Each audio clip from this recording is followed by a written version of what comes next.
और कलयुग में व्यक्ति दिखावट, बनावट और सजावट के चक्कर में इस अनमोल जीवन को नष्ट कर देगा।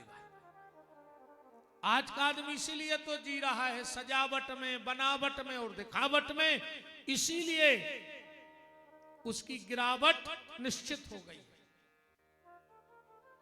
बनावट, सजावट, दिखावट और गिरावट, मुझे लगता है कि ये चार चरण जो धर्म के हैं, कल युग में एक एक चीज इन चारों चरणों को तोड़ने में लगी है। धर्म के सत्य, दया, दान और तप, धर्म के चार पांव हैं और आज ये चारों चीजें उस धर्म के पांव को तोड़ने के लिए इकट्ठे हो गए हैं। संतों को चिंता हुई, एकदा हि विशालायां चत्वारार्षयो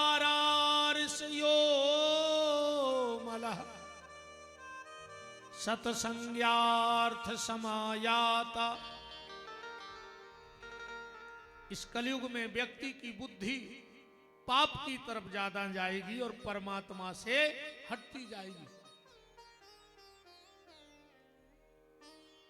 चिंतन, विचार, मनन चल ही रहा था, उसी समय सूत जी का पदार्पण हो गया नैमिषारण्य की पावन भूमि में। सब उठ करके खड़े हो गए, गुरुदेव के चरणों में गिर पड़े और कहा कि भगवान, ये कलयुग आ रहा है, इस कलयुग में व्यक्ति की बुद्धि पापमय होगी, क्या करना चाहिए। सूत जी महाराज कहते, सोनक ऋषियों, ऐसी ही शंका एक बार देव ऋषि नारद को हुई और देव ऋषि नारद तीर्थ यात्रा के लिए गए। हरि क्षेत्रे कुरुक्षेत्रे श्रीरंगम सेतु बंधनम एवामादिषु तीर्थेषु भ्रमाण इतस्ततः। नारद जी सब जगह गए, पर जहां जहां नारद बाबा गए उनको सिर्फ स्वार्थ ही स्वार्थ मिला। कलयुग में हर जगह स्वार्थ है। स्वार्थ लाग करें सब प्रीति और सुर नर मुनि सब की यह रीति। नारद जी तो ठहरे सच्चे संत,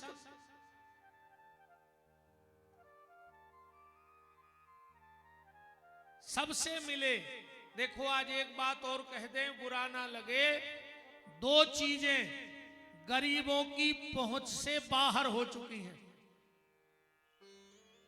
दो चीजें गरीब आदमी की पहुंच से बाहर हैं, ईमानदारी बताना।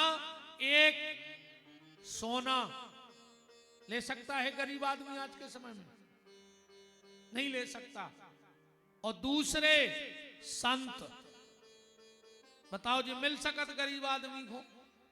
नहीं मिल सकते।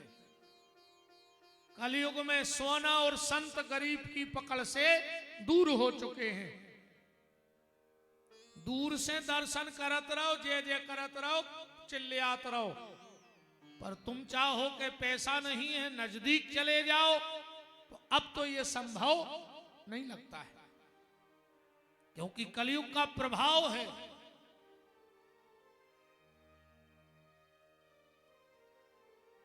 नारद जी सबसे मिलते मिलते वृंदावन गए, पर मन में बड़ी बेचैनी थी, बड़ी बेचैनी, चिंता थी। पर नारद जी ने विचार किया कि चिंता नहीं करनी चाहिए। क्यों?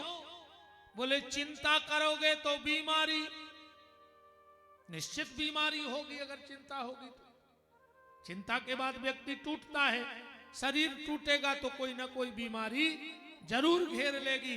तो नारद जी ने तुरंत विचार किया कि मुझे चिंता नहीं करनी है, वरना बीमारी मिलेगी। बोले, फिर क्या करें? बोले, मुझे चिंतन करना है। चिंतन माने भगवान की याद। उससे क्या होगा? बोले, चिंता करोगे तो बीमारी और चिंतन करोगे तो बांके बिहारी। चिंतन के बाद बांके बिहारी मिलते हैं। और जब नारद जी ने चिंता त्यागी, चिंतन प्रकट किया, तुरंत वृंदावन में पहुंच गए। अब बांके बिहारी का दर्शन किया। दर्शन करके लौट रहे थे नारद जी, पीछे से आवाज आई, भो भो साधु क्षणम तिष्ठो मचिंत्यायाम पिनाशयो दर्शनम तव लोकस्यो। ए नारद रुक जाओ। नारद जी ने पीछे पलट के देखा तो एक बड़ी दिव्य माता का दर्शन हुआ। नारद जी ने हाथ जोड़ के पूछा, आप कौन हैं? बोले हम भक्ति हैं, भक्ति। नारद जी तो नाचने लगे, बोले माता तुम भगवान को इतनी प्यारी हो, इतनी प्यारी हो, इतनी प्यारी हो कि जिसके घर में तुम चली जाती हो भगवान उस घर की नेम प्लेट नहीं देखता है। जिसके घर में भक्ति है भगवान को वहां जाना ही जाना है। और तुमने कितना बड़ा महल बना लिया हो, पर अगर भक्ति नहीं है तो भगवान तुम्हें मिलने वाले नहीं हैं। भगवान जात पात देख के नहीं मिलते। और यह भी निवेदन है, ईश्वर के घर में तुम्हारी जाति का प्रमाण पत्र नहीं चलना है, वहां तो तुम्हारे कर्मों का कार्ड खोला जाएगा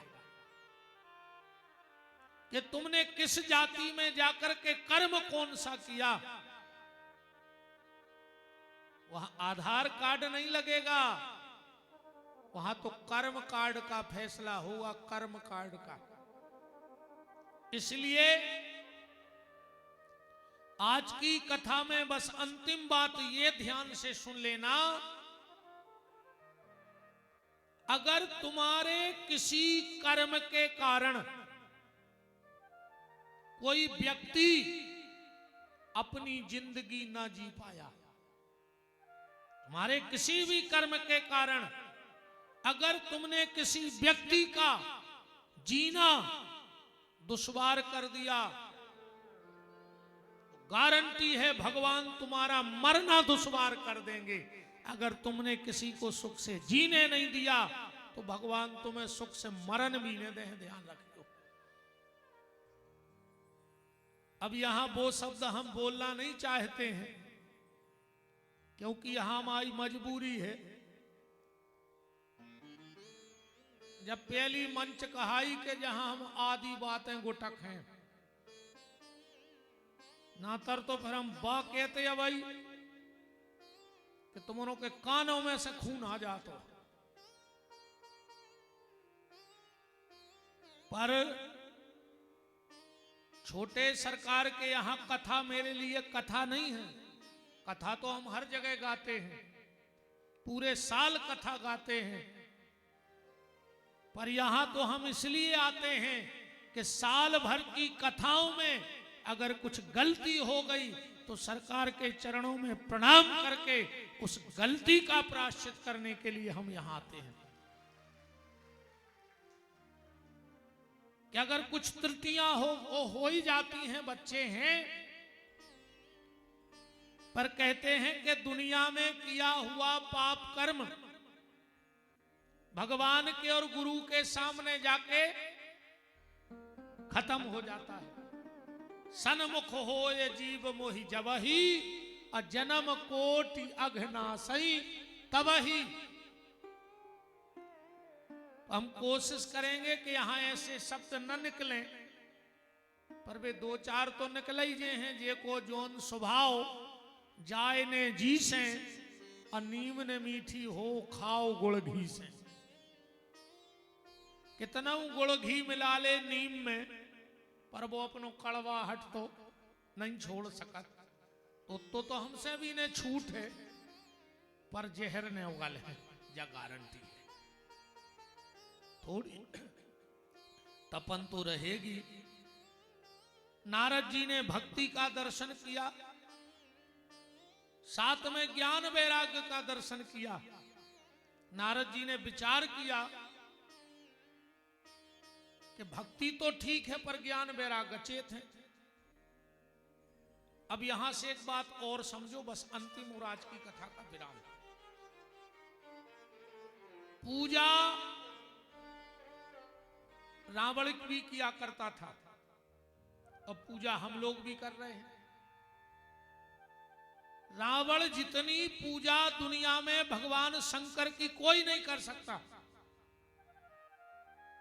तुम शंकर जी को बेलपत्री चढ़ा सकत हो, तुम शंकर जी को कुंटलों दूध दही चढ़ा सकत हो, घी काजू किशमिश चढ़ा सकत हो, पर रावण ने तो अपनी गर्दन ही काट के चढ़ा दी थी। चढ़ाई थी कि नहीं? अरे एक बार नहीं, 9 बार, 9 बार गर्दन चढ़ाई रावण ने। तो पूजा तो रावण भी करता था। आपका ध्यान पूजा पे हो, अच्छी बात है, पर उससे ज्यादा अपने आचरण पे जरूर ध्यान रखना, कर्म भर गलत ना हो जाए। अकेली पूजा से कुछ नहीं होने वाला, अपने कर्मों पे भी ध्यान देना, क्योंकि ज्ञान और आचरण ये 2 अलग विषय है। एक राजा ने अपने मंत्री से पूछा, ध्यान से सुनना और बात समझ में आ जाए तो आज की कथा पूरी हो गई। एक राजा ने अपने मंत्री से कहा कि बताओ, ज्ञान ज्यादा सर्वश्रेष्ठ है कि आचरण? हम मंत्री क्या बताता, मंत्री तो मंत्री। राजा ने कहा 3 दिन में इसका जवाब चाहिए, वरना तुझे मंत्री पद से बर्खास्त कर दिया जाएगा। मंत्री चुपचाप उठा चला गया, पर राजा के गुरु बगल में बैठे थे। बोले, राजा साहब, मुझे 2-3 दिन के लिए अब तीर्थ यात्रा पे जाना है, तो हम दरबार में नहीं आएंगे। राजा ने कहा, जो आज्ञा गुरुजी। गुरुजी उठे और चले गए। शाम को गुरुजी घूमते घूमते राजा के खजाने जहां रखा था वहां चले गए। अब मंत्री पुलिस जो लगी थी खजाने पे, वे सब जानते कि ये तो राजा के गुरुजी आए। गुरुजी पूरो खजानो घूमत घूमत और वो में से एक सोने को सिक्का उठाओ और गुरुजी ने अपने जेब में डाला। सिपाहियों ने सोची राजा के गुरुजी हैं, उठा तो ले लो। सुबह गुरुजी फिर पहुंचे, घूमत घूमत एक सिक्का फिर उठा के जेब में डाल लो। शाम को फिर पहुंचे, 102 दिना भाव। सिपाहियों ने कहा, यार गुरुजी को तो बात ही पड़ गई। अब राजा के गुरुजी को जो मतलब के रोज आकर पैसा उठे हैं।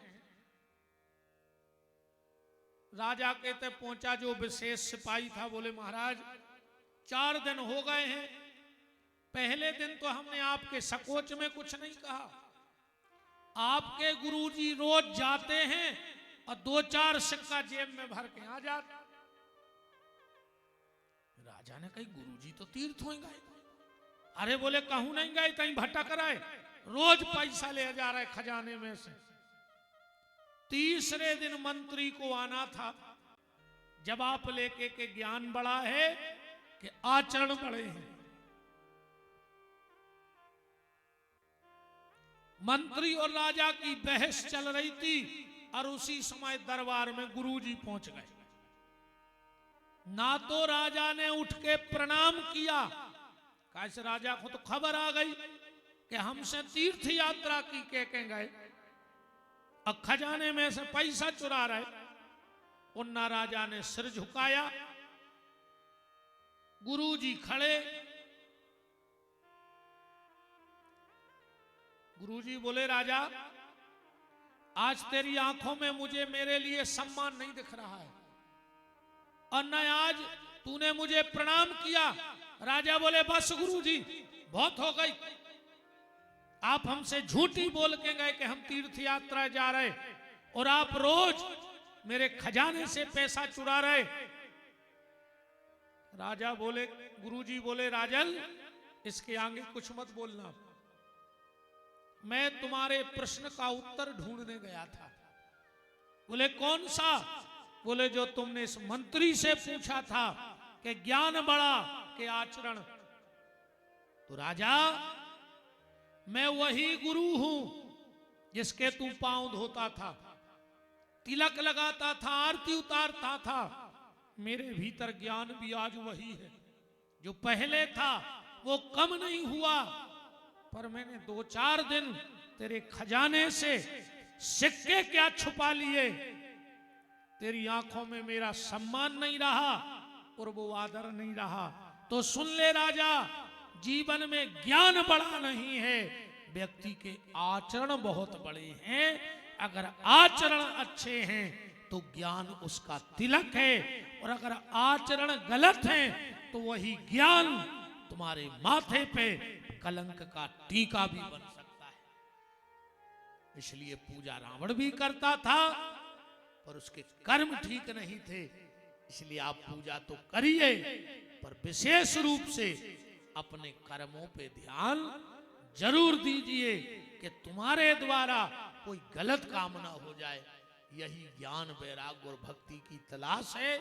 अगर ये चीज तुम्हारे भीतर बैठ गई कि हमारे आचरण से किसी को तकलीफ ना हो, हमारी वाणी से किसी को तकलीफ ना हो, हमारे व्यवहार से किसी को तकलीफ ना हो, तो समझ लेना कि तुम्हारे भीतर ज्ञान, वैराग्य और भक्ति का जन्म हो चुका है। आज की चर्चा प्रथम दिवस था। आज सरकार के चरणों में, छोटे मालक जी के चरणों में हमारी हाजिरी लग गई। ईमानदारी तो ये है, खुशी हमें नहीं पता हमारे आने की आप लोगों को होती है कि नहीं होती, पर हमें यहाँ आने की बड़ी खुशी होती है। कथा तो हम कहीं ना कहीं करते ही, यहाँ ना कर रहे होते तो कहीं और कर रहे होते। पर अच्छा, भगवान भी हमारे संग होते। हम कहूँ रहे, तो चाहे पहाड़ में रहें, चाहे कोनो गांव में कथा हो, चाहे शहर में, ठाकुर जी तो संगे रहे हैं गोविंद। पर इस कथा में सबसे बड़ी बात यह है कि गोविंद की तो कृपा है, पर अब 7 दिन तक गुरु का भी आशीर्वाद प्राप्त होता रहेगा। छोटे मालक का चरणों के दर्शन होते रहेंगे। तो ये 7 दिन मेरे लिए बहुत अच्छे हैं, क्योंकि मुझे गुरु और गोविंद दोनों की कृपा मिलती रहेगी। आप सब पे भी गुरु और गोविंद की कृपा, गैया मैया की कृपा निरंतर बनी रहे। जय जय की कृपा ऐसे ही आप सब पे बरसती रहे, और आप इस भक्ति के रस से ओत-प्रोत होते रहें। आज की मंगल यही शुभकामनाएं हैं। अब सभी यजमान बंधु और आप सभी भगवान की मंगलमयी आरती का आनंद प्राप्त करेंगे। कल कथा को टाइम का है, हमने कार्ड नहीं पढ़वाया, 2 बजे से फिर जो भी सेवा छोटे मालिक जी के चरणों में वाणी की लग जाएगी। मैं अपने आप को अति बड़ा भाग्यशाली समझ रहा हूं कि उन्होंने मुझे यह कथा बोलने का सौभाग्य प्राप्त कराया। वो तो धन्य है ही, पर उन्होंने मुझे चरणों में लगाकर धन्य कर लिया। तो कल ठीक 2 बजे से फिर ये वाणी की सेवा इस दिव्य अजब धाम में प्रारंभ होगी। अब सभी लोग खड़े हो जाओ, भगवान की मंगलमयी आरती हो। हमारे अजय भैया भी आरती में सम्मिलित रहेंगे, और आप सभी यजमान बंधु।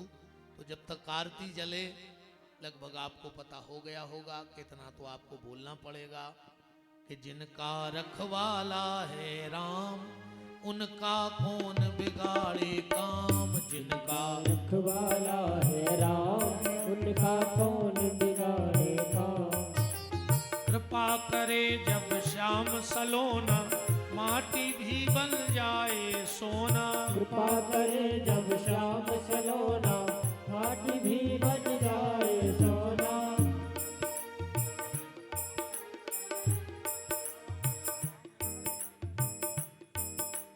कृपा करे जब श्याम सलोना, माटी भी बन जाए सोना। कृपा करे जब श्याम सलोना, माटी भी बन जाए निर्बल बलशाली बन जावे, दुख दारिद्र निकट नहीं आवे। निर्बल बलशाली बन जावे, दुख दारिद्र निकट नहीं आवे। मेरे प्रभु की लंबी भुजाएं अपने दास को सदा बचाएं। मेरे प्रभु के लंबी भुजाएं अपने दास को सदा बचाएं।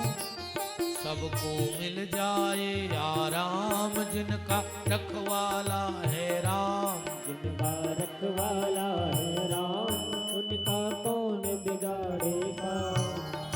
दोनों हाथ ऊपर उठाइए, बोलिए हमारे साथ, हे मेरे नाथ हे मेरे नाथ, मैं आपको मैं आपको कभी न भूलूं। कभी न भूलूं। हे मेरे नाथ हे मेरे नाथ, मैं आपको मैं आपको कभी न भूलूं। कभी न हे मेरे नाथ हे मेरे नाथ, अब तो दया करो। अब तो दे।